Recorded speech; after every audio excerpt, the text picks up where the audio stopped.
যেখানে আলিম তৈরি হচ্ছে, এবং যে আলিমরা আজকে সকলেরই বাবা মা আত্মীয় স্বজনের জানাজায় ইমামতি করতেছে, দোয়া মোনাজাত করতেছে, কিন্তু সেই সিলেবাস প্রণয়নে যোগ্য আলিমদের অনুপস্থিতির কারণে মাদ্রাসার ক্লাসে তবদুল তবলা বাজানোর মতো বই ম্যান্ডেটরি করে দেওয়া হয়েছে।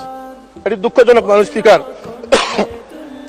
আল্লাহ নবী সাল্লাল্লাহু আলাইহি ওয়াসাল্লাম বলেছেন যে আউয়ালু মা তাগান্নাসা ইবলিস, এই বাদ্যযন্ত্র হচ্ছে ইবলিস থেকে প্রতিষ্ঠিত। এখানে মাদ্রাসার স্বাতন্ত্র্য রক্ষা করা উচিত।